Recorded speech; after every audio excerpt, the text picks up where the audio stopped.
उत्तर प्रदेश की राजनीति में एक नैरेटिव बेचने की कोशिश, चलाने की कोशिश बार बार होती है कि योगी आदित्यनाथ से ब्राह्मणों की नहीं बनती या ब्राह्मणों से योगी आदित्यनाथ की नहीं बनती। ऐसा प्रचार करने वाले आपको यत्र तत्र मिल जाएंगे, सर्वत्र। बहुत सावधानी से ये नैरेटिव बुना जाता है, बहुत सावधानी से। लेकिन अभी कल यानी शुक्रवार को एक ऐसी घटना घटी जिसने इस नैरेटिव को अनायास ही तार तार कर दिया, ध्वस्तीभूत कर दिया।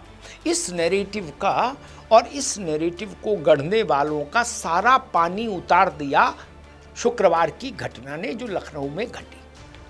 सारा पानी उतार दिया,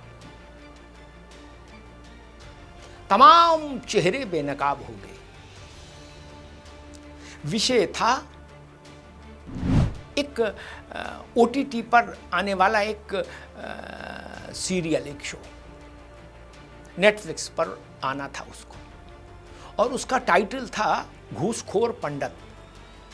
देश भर में ब्राह्मण वर्ग के लोग उसके विरुद्ध सड़कों पर उतरे, उबाल आया, तनाव हुआ, आक्रोश हुआ, और ऐसी स्थिति बनी कि शायद ये एक बड़ा राजनीतिक मुद्दा बन सकता है।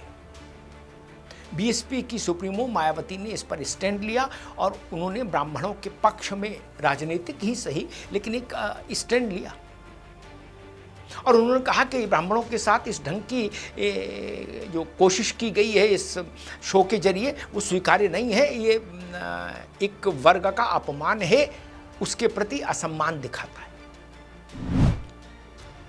अब ब्राह्मणों का आक्रोश और ब्राह्मणों की पीड़ा पूरे देश भर में थी, और देश के हर राज्य में सरकारें हैं, कहीं भाजपा की, कहीं भाजपा के सहयोगी दल की, तो कहीं विपक्ष की। बिना सरकार के तो कोई राज्य नहीं। किसी भी राज्य के मुख्यमंत्री ने इस बात का संज्ञान नहीं लिया, सिर्फ योगी आदित्यनाथ को छोड़कर, कि वो अपने राज्य में इस शो को बनाने वाले, इसको चलाने वाले जितने भी संबंधित लोग थे उनके खिलाफ मुकदमा दर्ज करा दे। ये सिर्फ और सिर्फ योगी आदित्यनाथ ने निर्णय लिया और तत्काल प्रभाव से लखनऊ में मुकदमा दर्ज हो गया। उसकी सूचना सार्वजनिक हो गई। नेटफ्लिक्स के पदाधिकारियों से लेकर उस शो को बनाने वाले, उसमें काम करने वाले सबके खिलाफ मुकदमा हो गया। मुकदमा होना बहुत बड़ी बात नहीं, लेकिन जो संदेश है वो बड़ा है। ये काम ममता बनर्जी भी कर सकते थे, ये काम स्टालिन भी क्यों नहीं कर सकते थे तमिलनाडु में, ये काम भूपेंद्र पटेल क्यों नहीं कर सकते थे गुजरात में, भजन लाल शर्मा क्यों नहीं कर सकते थे राजस्थान में, मोहन यादव क्यों नहीं कर सकते थे मध्य प्रदेश में। सब मुख्यमंत्री हैं अपने अपने राज्यों के।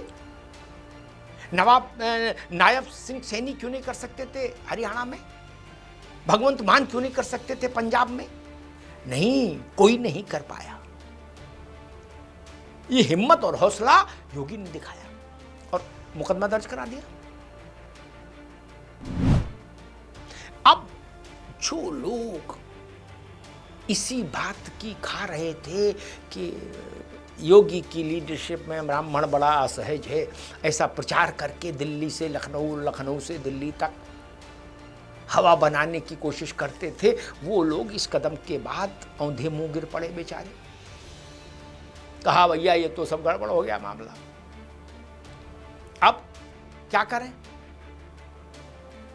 फिर श्रेय लेने की बात आई, जब मुकदमा दर्ज हो गया तो इस सीरियल को बनाने वाले घूसखोर पंडित का टाइटल चुनने वालों को भी लगा कि जेल भेज दिया जाएगा गिरफ्तार करके।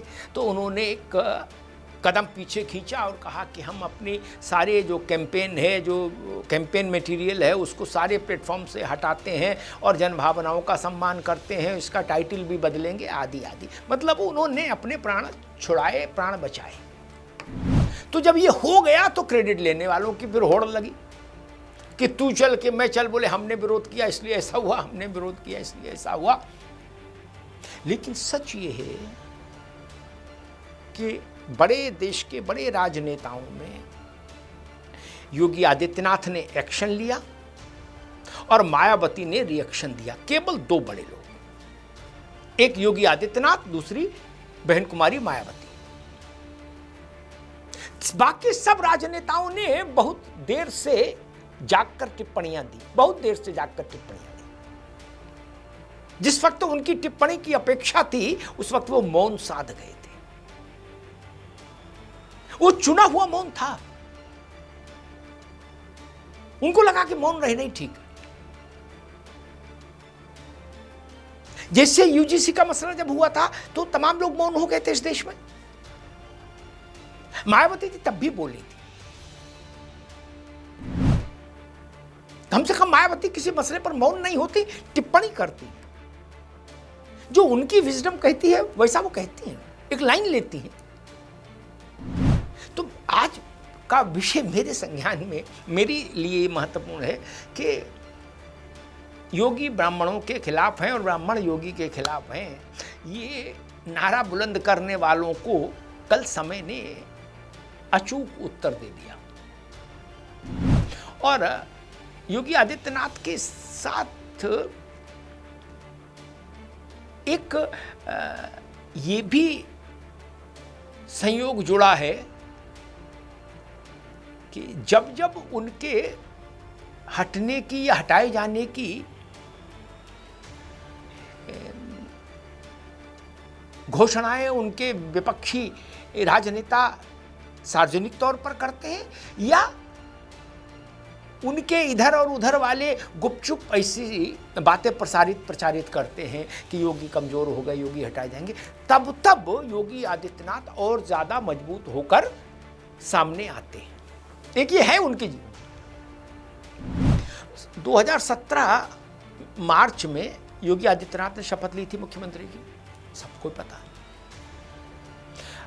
अब तब से लेके अब तक लगभग 9 साल हो गए। 9 साल में योगी आदित्यनाथ हटाए जा रहे हैं ऐसा 36 बार बताया जा चुका है। अब ये 36 का आंकड़ा कहां से आया? ये ऐसे आया कि हर 3 महीने के अंतराल पर ये शोषा छोड़ा जाता है कि बात हो गई, दिल्ली में सब बात हो गई, सेट हो गया, अब आपकी हटा दी जाएंगी, बस हो गई, फाइनल हो गई रणनीति। और होता कुछ नहीं, टाएं फिस। योगी और मजबूत हो जाते हैं।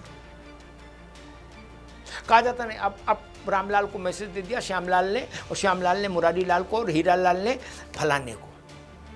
ऐसी कहानियां, ऐसा प्रचार। कई बार तो योगी को हटाए जाने की तारीख देने वालों में अरविंद केजरीवाल और अखिलेश यादव जैसे बड़े नेता शामिल हो गए। बोले मेरी जानकारी है, बात हो गई है, पक्की जानकारी है। मैंने एक बार सपा के एक मित्र से पूछा था कि आप अखिलेश जी को कैसे जानकारी हो सकती, तो उनका भाई हम लोगों के भी भाजपा में सूत्र है, सोचिए। भाजपा के सूत्र अखिलेश जी को बता रहे थे कि योगी जी हटा दी जाएंगे, सोचिए। लोकसभा चुनाव से पहले अरविंद केजरीवाल तिहाड़ से छूटे, और छूटते उनने क्या कहा कि जैसे ही लोकसभा का परिणाम आएगा योगी आदित्यनाथ हटा दिए जाएंगे उत्तर प्रदेश के मुख्यमंत्री पद से।